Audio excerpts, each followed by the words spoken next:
के प्यारे भक्तों, आप सबको मेरे राम राम। आप सभी पर राम जी की कृपा हमेशा बरसती रहे। आइए जानते हैं सावन के महीने में नाग पंचमी क्यों मनाई जाती है। भक्तों, क्या आप जानते हैं कि एक ऐसा यज्ञ हुआ था जिसमें समूची नाग जाति का विनाश तय हो चुका था। हजारों सर्प अग्निकुंड में गिर रहे थे। तभी एक बालक ने वह यज्ञ रोक दिया। लेकिन क्यों? नागों ने ऐसा क्या अपराध किया था जिससे एक शक्तिशाली राजा ने उन सभी नागों को समाप्त करने की ठान ली थी? और उस पंचम तिथि का क्या रहस्य है जिससे नाग जाति को फिर से जीवन दान मिला? यह तिथि नाग पंचमी के रूप में क्यों मनाई जाती है, और वह भी सावन जैसे विशेष महीने में? क्या सिर्फ शिव के गले में नाग होने से इसका महत्व है, या इसके पीछे कोई गूढ़ रहस्य छिपा है? आइए इस प्राचीन पौराणिक कथा से जानते हैं वह कारण जिससे नाग पंचमी सिर के पूजा नहीं बल्कि धर्म, करुणा और चेतना का उत्सव भी बन जाती है। श्रवण मास में मनाई जाने वाली नाग पंचमी भारतवर्ष के उन प्राचीनतम और रहस्यपूर्ण पर्वों में से एक है जो केवल धार्मिक आस्था से नहीं बल्कि पौराणिक रहस्यों से भी जुड़ी हुई है। सावन मास जब धरती को शीतल जल से स्नान कराता है और चारों दिशाएं हरियाली की चादर ओढ़ लेती हैं, तब यह महीना भगवान शिव की विशेष कृपा से भरा होता है। क्योंकि सावन स्वयं महादेव को अत्यंत प्रिय है और शिव के गले में विराजमान है नागराज वासुकी, जो सृष्टि के गुण रहस्यों, ऊर्जा चक्रों और कुंडलिनी शक्ति के प्रतीक माने जाते हैं। नागों का यह संबंध केवल भय और विष तक सीमित नहीं बल्कि वे वेदों, पुराणों और योग के आध्यात्मिक रहस्यों में गहराई से जुड़े हैं।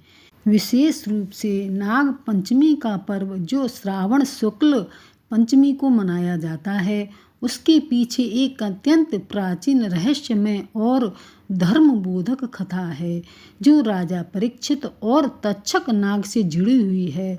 महाभारत के युद्ध के बाद जब पांडवों ने राज्य त्याग दिया, तब अर्जुन के पुत्र अभिमन्यु जो चक्रव्यूह में वीर गति को प्राप्त हुए थे, उनके पुत्र परीक्षित श्री कृष्ण की कृपा से गर्भ में ही ब्रह्म शास्त्र से सुरक्षित रहकर जन्मे थे। वे धर्म, नीति और शौर्य के प्रतीक थे और उन्होंने हस्तिनापुर के सिंहासन पर आरूढ़ होकर अश्वमेघ यज्ञ कर चारों दिशाओं में विजय पताका फहराई। एक दिन वे वन में शिकार के लिए गए, जहां अति प्यास और भूख से व्याकुल होकर उन्होंने एक तपस्वी ऋषि के आश्रम में शरण ली। ऋषि गहन तपस्या में लीन थे। परीक्षित ने उन्हें बार बार संबोधित किया किंतु कोई उत्तर नहीं मिला। उन्हें भ्रम हुआ कि ऋषि जानबूझकर मौन हैं और उन्होंने उनके क्षत्रिय अहंकार को ठेस पहुंचाई है। उन्होंने एक मृत सर्प को उठाकर ऋषि के कंधे पर रख दिया और वहां से चले आए। जब ऋषि पुत्र श्रृंगी जी को स्वयं बालक थे किंतु तप से पूर्ण थे, उन्होंने यह अपमान सुना तो वे बहुत कुपित हो गए और क्रोध में आकर श्राप दे दिया, जो राजा मेरे पिता के गले में मृत सर्प रख के गया है, उसे 7वें दिन तक्षक नामक सर्प डसेगा और उसकी मृत्यु हो जाएगी। जब समीक ऋषि को यह ज्ञात हुआ तो वे अत्यंत खिन्न हुए। उन्होंने परीक्षित को संदेश भेजा कि पुत्र के अज्ञानता की वजह से यह श्राप अटल है, इसे टाला नहीं जा सकता। राजा परीक्षित यह जानकर न डरे न भागे, बल्कि उन्होंने गंगा तट पर जाकर श्रीमद् भागवत कथा का श्रवण प्रारंभ कर दिया। 7 दिनों तक महान संत सुखदेव, जिन्होंने मोक्ष की अमृत कथा सुनाई, और जब 7वां दिन आया, तक्षक नाग ब्राह्मण के रूप में आया और अंततः राजा को डस लिया, जिससे उनकी मृत्यु हुई। किंतु यह मृत्यु सांसारिक नहीं, वर्ण ईश्वर को समर्पण की अवस्था में प्राप्त हुई थी। उस समय जब राजा का अंत हुआ तो तक्षक नाग का नाम समस्त ब्राह्मणों और राजाओं में व्याप्त हो गया और यही दिन श्रवण शुक्ला पंचमी का था, जिसे बाद में नाग पंचमी के नाम से स्मरण किया जाने लगा। किंतु कथा यहीं समाप्त नहीं होती।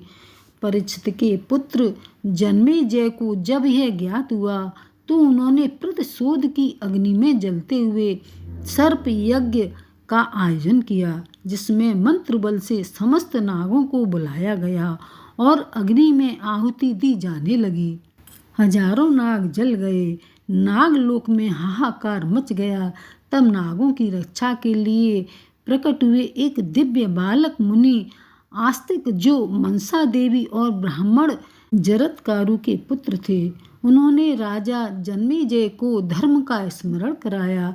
कहा, राजन, ये प्रतिशोध नहीं है, अधर्म है।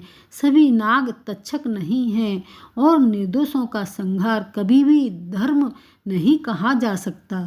राजा जन्मेजय ने आस्तिक की वाणी से प्रभावित होकर यज्ञ को तत्काल रोक दिया और नागों को जीवन दान दिया। जब सर्प जाति को नव जीवन मिला, नाग पंचमी कहलाया। इस दिन विशेष रूप से नागों की पूजा होती है, क्योंकि यह पर्व केवल नाग पूजन नहीं बल्कि क्षमाशीलता, करुणा, प्रकृति संरक्षण और धर्म अनुशासन का प्रतीक है। महिलाएं दीवारों पर गोबर से नाग बनाती हैं और उन्हें दूध, लाभ, अक्षत, दूर्वा, फल अर्पण करती हैं, ताकि घर में शांति, समृद्धि और सर्प दोषों से मुक्ति मिले। साथ ही भगवान शिव, जो नागों के अधिपति हैं, उनकी कृपा भी प्राप्त हो। नाग पंचमी हमें यह भी सिखाती है कि जीवन में क्रोध, प्रतिशोध और क्षत्रिय अहंकार यदि विवेक से नियंत्रित ना हो तो वे संपूर्ण जाति के विनाश का कारण बन सकते हैं। परंतु यदि एक मुनि आस्तिक जैसे ज्ञानवान ब्राह्मण की वाणी और एक सुखदेव जी जैसे संत की कथा आत्मा में उतर जाए तो मनुष्य मृत्यु को भी मोक्ष में परिवर्तित कर सकता है। नाग पंचमी केवल एक पौराणिक पर्व नहीं बल्कि यह हमें आत्मचिंतन, तप, क्षमा और प्रकृति से जुड़ने की प्रेरणा देती है। यही कारण है कि आज भी जब नाग पंचमी आती है तो लोग तक्षक, नागराज, परीक्षित, श्रृंगी, जन्मेजय और मुनि आस्तिक को स्मरण करते हैं और कहते हैं कि हे नागराज, हमारी रक्षा करो। हे शिव, हमें विवेक दो और हमें धर्म के मार्ग पर चलने की शक्ति दो। हमारे शास्त्रों में वर्णित है कि नाग देवता केवल विषैली जीव नहीं हैं, अपितु वे कुंडलिनी शक्ति के रूप में हमारे भीतर भी विद्यमान हैं। योग और तंत्र परंपरा में नाग शक्ति को जागृत करना ही आत्म उद्धार की यात्रा है। इसी प्रकार शेषनाग, वासुकी, तक्षक, करकोटक, अनंत आदि नागों का उल्लेख गरुड़ पुराण, महाभारत और पद्म पुराण में मिलता है, जो यह बताते हैं कि नाग केवल जहरीले जीव हैं बल्कि वे दिव्य लोकों और धर्म की रक्षा करने वाले देव तुल्य प्राणी हैं। श्रवण मास में जब देवताओं का जागरण होता है और भगवान शिव तांडव की मुद्रा में होते हैं, उस समय सिर्फ पूजा का महत्व और भी बढ़ जाता है। यही कारण है कि नाग पंचमी पर स्त्रियां व्रत करती हैं। गोबर से नाग की प्रकृति, नाग की आकृति बनाकर उस पर दूध, हल्दी, लावा और अक्षत अर्पित करती हैं, क्योंकि यह माना जाता है कि जो इस दिन पूजा नहीं करता उसे सर्प दंश का भय होता है तथा उसके जीवन में कोई विषैला संकट आ सकता है, और जो पूजा करता है उसके जीवन में विषैला संकट प्रवेश नहीं कर सकता। इतना ही नहीं, नाग पंचमी की पूजा कुंडली के काल सर्प दोष से भी मुक्ति का मार्ग मानी जाती है। जिन लोगों की कुंडली में राहु और केतु के बीच सारे ग्रह हों, उन्हें सर्प दोष कहा जाता है। इस दोष से पीड़ित व्यक्ति को जीवन में अनेक कठिनाइयों का सामना करना पड़ता है। इसलिए इस दिन नाग पूजा से काल सर्प योग की शांति भी मिलती है।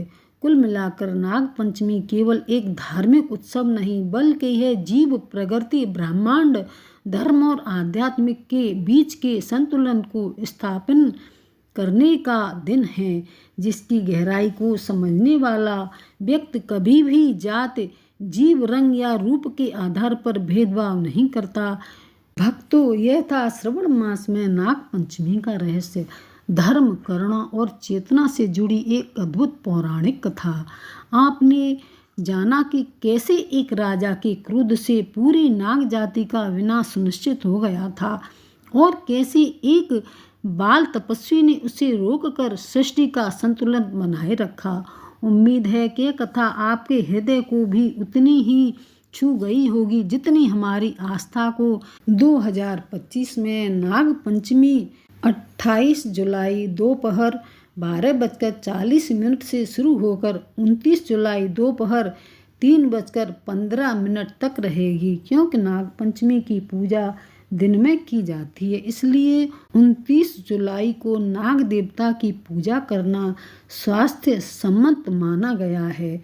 पूजा का शुभ मुहूर्त सुबह 5:41 से 8:23 तक रहेगा। इस दौरान नागों की पूजा करके दूध, अक्षत, पुष्प आदि अर्पित करने से पितृदोष, काल्प सर्प दोष और संतान संबंधी बाधाओं से मुक्ति मिलती है।